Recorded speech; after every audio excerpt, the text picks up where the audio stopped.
요즘 뉴스를 보게 되면 이제 조선업이라는 단어가 이렇게 자주 등장한 적이 있었나 싶을 정도인데요. 트럼프가 한미 관세 협상에서 조선업을 핵심 카드로 꺼내든 상황입니다. 네, 단순한 산업 호재가 아니라 외교 안보 이슈까지 연결되어 있는데요. 오늘 조선업을 가진 새로운 가치를 알아보도록 하겠습니다. 신영증권 엄경화 리서치센터 연구위원님 모셨습니다. 안녕하세요. 안녕하세요.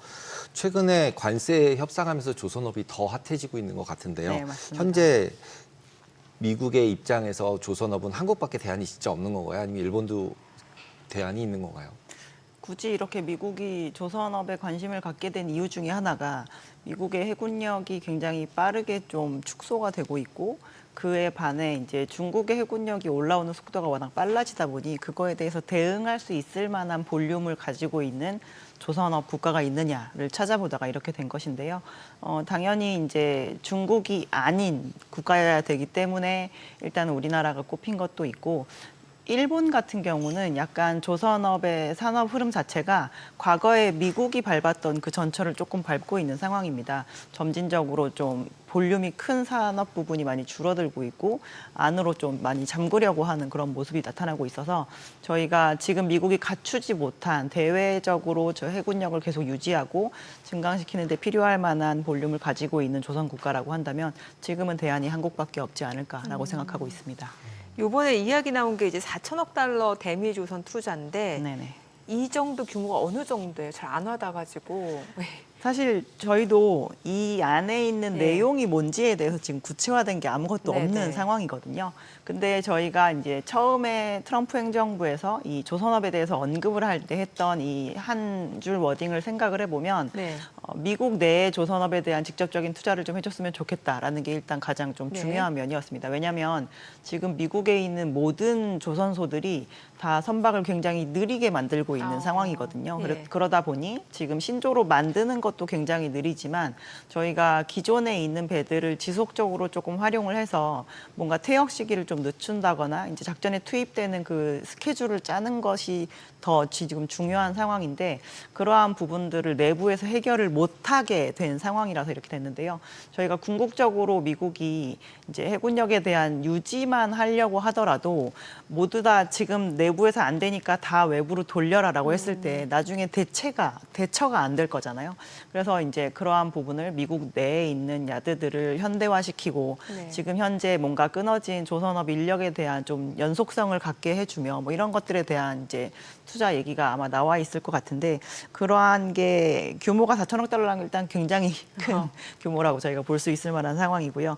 어떠한 컨텐츠로 들어가 있는지는 조금 구체적으로 밝혀지게 되면 저희가 조금 더 그 장단점을 따져볼 수 있을 것 같습니다.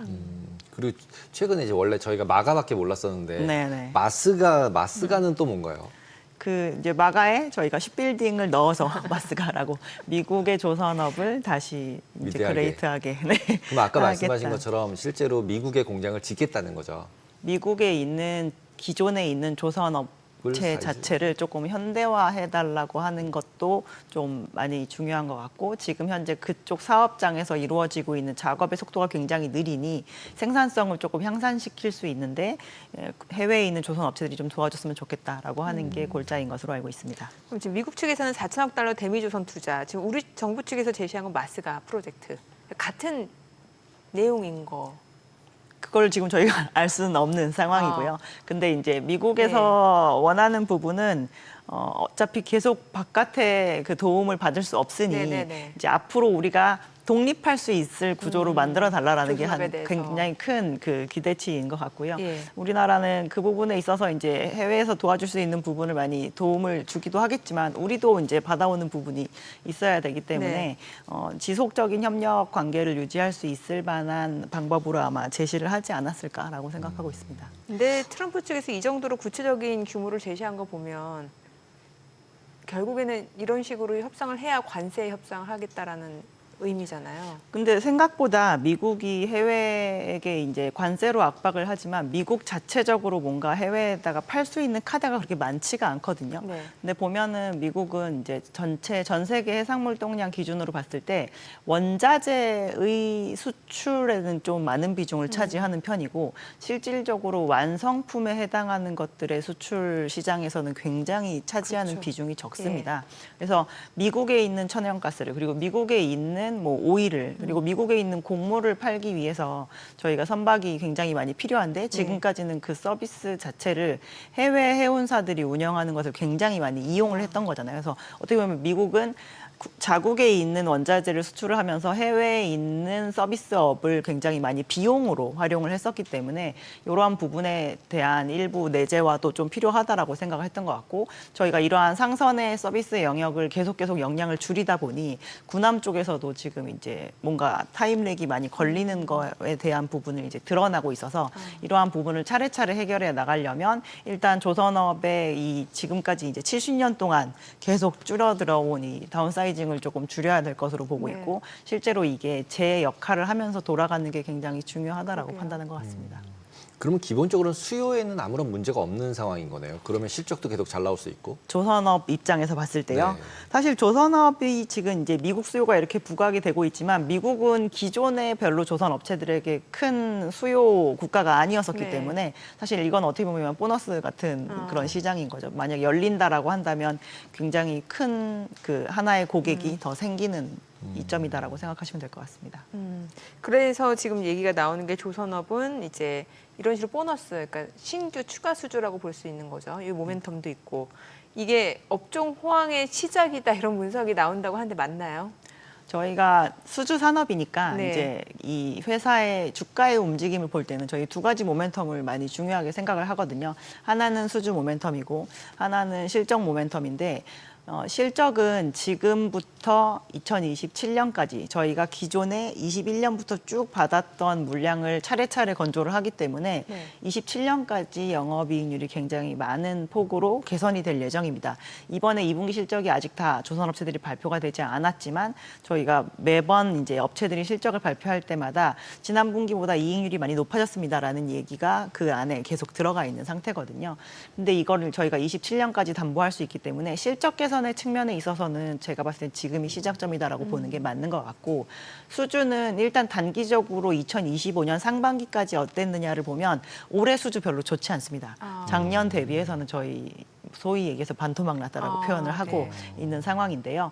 이 수주에서 이제 미국이 만약에 원래 한국에 있는 조선 업체들이 큰 고객이 아니었다가 뭔가 큰 물량을 많이 줄 수 있을 만한 모멘텀이 된다라고 한다면 조선 업체들 입장에서는 지금까지 그 약간 새로운 영역에서의 수주가 들어오는 부분이기 때문에 그러한 영역은 수주의 그 시작점이라고 볼 수 있을 것 같고요. 지금은 이제 저희가 조선이 이렇게 굉장히 산업 자체가 많이 좋아진 상태이지만 조선 업체들이 굉장히 흥분하면서 막 몸집을 키우거나 이러한 상황은 아니기 때문에 오히려 지금 상황에서 친환경 선박으로 교체하는 수요가 조선 업체들의 생산 능력보다 꾸준하게 많게 나오는 게 지속만 된다라고 한다면 저희가 수주 시장의 모멘텀이 꺼지지 않았다라고 얘기할 수 있을 만한 부분이거든요. 그래서 올해는 지금은 이제 투자자들은 수주에 대해서는 긴가민가 하신 것 같습니다. 왜냐하면 작년보다 눈에 보이는 숫자가 좋지 않기 때문에. 네. 그래서 올해는 아마 한 마리의 토끼를 잡는 정도의 시장인데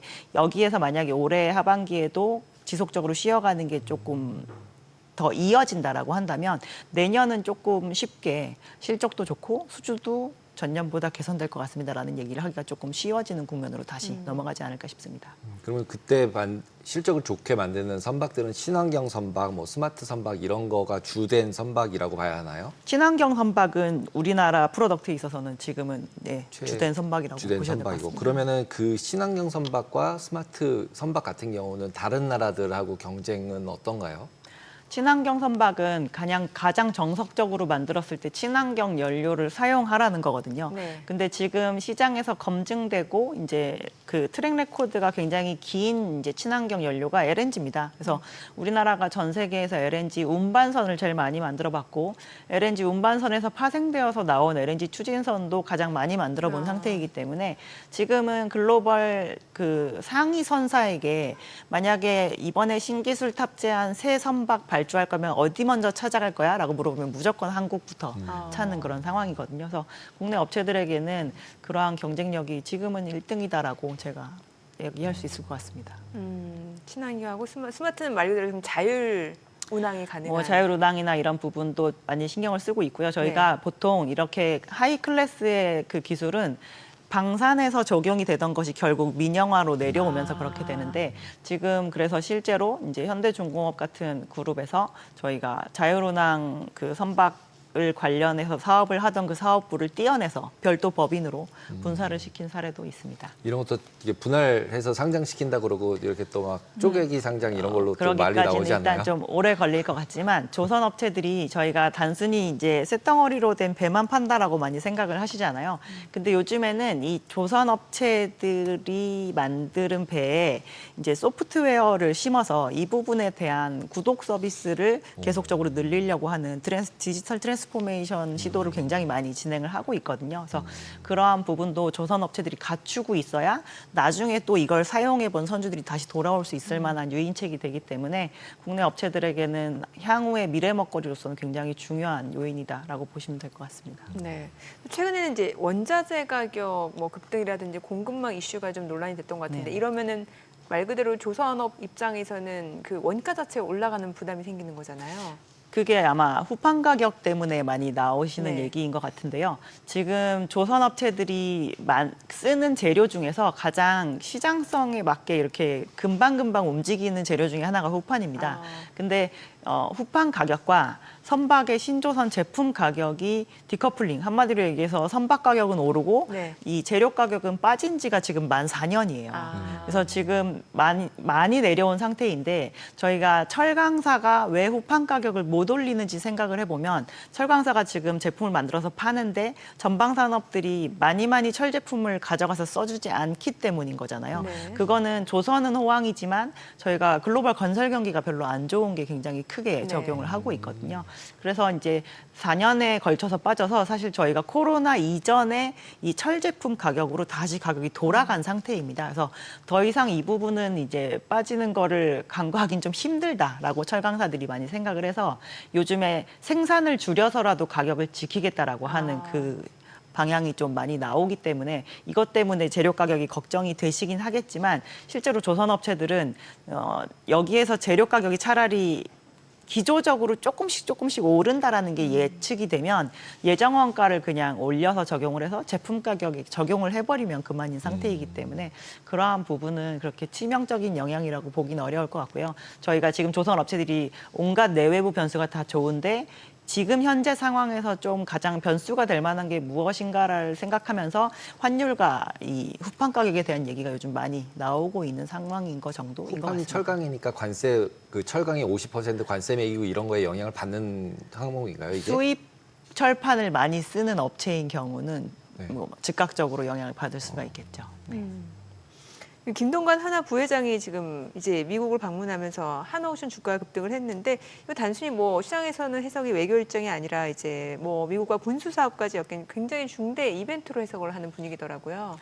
뭐 특히나 하나그룹이 저희가 워낙 방산에 집중적인 전략을 가지고 있는 그룹이기도 하고 어제 이제 하나오션이 실적을 냈는데 실적 자체도 굉장히 잘 나왔습니다. 근데 이제 그 와중에 저희가 미국에 인수했던 필리조선소에서는 아직까지 실적이 이제 턴어라운드 하지 않은 모습을 보이긴 했지만 미국에서 일단 집중적으로 요구한 것 중에 하나가 미국에 직접 좀 투자를 해줬으면 좋겠다. 그러면 우리가 많은 세제 혜택을 줘서라도 이제 미국에 직접 투자하는 기업에게 뭔가 이점을 좀 가질 수 있게 하겠다라는 것 때문에 이제 그렇게 중요하게 생각하는 것 같고요. 특히나 이번에 저희가 관세 협상을 하는 데 있어서 어쨌든 조선은 지금 한국이 제시할 수 있는 미국에게 이렇게 줄 수 있는 카드 중에 네. 하나에 해당이 되기 때문에 아마 그 부분이 이제 출국을 하시는 데 있어서도 가장 중요한 일이 아니었을까라고 생각하고 있습니다. 그럼 조선소를 미국에다 짓게 되면 우리나라에서 가지고 있는 특별한 기술들 같은 게 미국으로 넘어간다. 이렇게도 해석을 해볼 수도 있는 건가요? 저희가 인력들이 생산 공정에 어떠한 그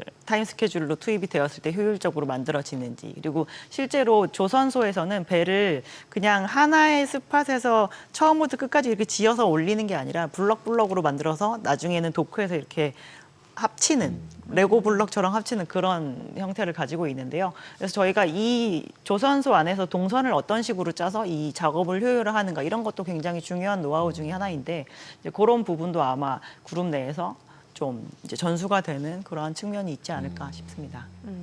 지금 조선업 관련 종목들이 꽤 있잖아요. 네네. 이제 일단은 뭐 하나오션 지금 주목을 받고 있는 상황인데 혹시 개인적으로 좀 보시기에 또 주목할 만한 다른 조선 기업들 어떤 쪽이 있을까요? 방산 얘기가 되면 말씀하신 것처럼 하나오션과 네. HD 현대중공업이 네. 제일 많이 이제 거론이 되는 그런 업체이고요. 저희가 만약에 해양 플랜트가 조금 부각이 된다라고 한다면 삼성중공업이 다른 업체들보다 경쟁력을 더 가지고 있다라고 볼 수가 있습니다. 그리고 대기업의 협력 업체로 얽혀 있는 기자재 업체들이 뭐가 있는지 보면 네. 이제 세진중공업과 오리엔탈 전공 같은 업체들이 국내에 있는 3대 대기업의 이제 협력업체로 자리를 잡고 있는 상태이고요. 선박 얘기가 나오면 당연히 엔진 얘기가 안 나올 수가 없는 상태이기 때문에 선박의 엔진이 뭐 쇼티지다 막 이런 얘기가 나오면 HD 현대마린 엔진과 하나 엔진이 시장에서 이제 부각이 되는 측면이 있고 다른 선종과 다른 기자재 업체들과 달리 이제 특정한 선종에 들어가서 저희가 이렇게 뉴스에 오르내리는 그런 종목들도 있는데요. LNG와 관련된 얘기가 나올 때마다 저희가 LNG 화물창에 들어가는 본행제를 만드는 상장 기업인 한국카본과 동성화이텍도 많이 주목을 받는 것 같습니다. 지금 보면 조선주들 많이 이제 상승 급등락을 계속 했는데 네네. 지금 어느 정도 약간은 조정은 버티고 있잖아요. 그럼 이제 다시 좀 이제 눌림 목에서 다시 진입을 해도 되는 시기 정도로 볼 수 있을까요? 저희는 만약에 지금까지 조선을 투자 안 하신 분이 저한테 지금 현 시점에서 네. 어떨 것 같아요라고 물어보시면 조금 기다리시는 것도 나쁘지 않은 상황이다라고 기다려요. 생각을 하고요. 제가 아까 앞서서도 다른 질문에서 말씀을 드렸지만 올해는 한 마리 토끼의 해입니다. 저희가 실적은 굉장히 담보할 수 있지만 수주가 제가 1월부터 7월까지 수주 좀 슬로우했으니까 8월부터 12월까지는 다시 잘 나올 것 같아요라고 말씀을 드릴 수 있는 시기는 아니거든요. 네, 네. 그래서 올해는 수주가 작년보다 줄어 있는 상태로 클로징을 할 가능성도 충분히 있고 이제 그러고 나면 지금 우리가 나올 거라고 왜 기대했던 그 부분이 안 나오지? 이게 이제 내년으로 이연이 되면서 이제 흐지부지하면서도 끝날 수도 있는 부분이기 때문에 그러한 뉴스에 굉장히 민감하게 반응하는 시기가 좀 남아있는 기간 동안 되지 않을까라고 생각이 되어서 들고 계신 분들은 실적을 바탕으로 조금 이게 내가 안전마진이다라고 생각하고 들고 가시는 건 저는 괜찮을 것 같은데 신규 진입은 조금 주의해야 될 시기인 것 같습니다. 아무래도 이제 수주 관련 소식이 좀 이어지면 그때서 들어가도 늦지 늦지 않을 것 않지 않을까 싶습니다. 알겠습니다. 오늘 내용 잘 들었습니다. 고맙습니다.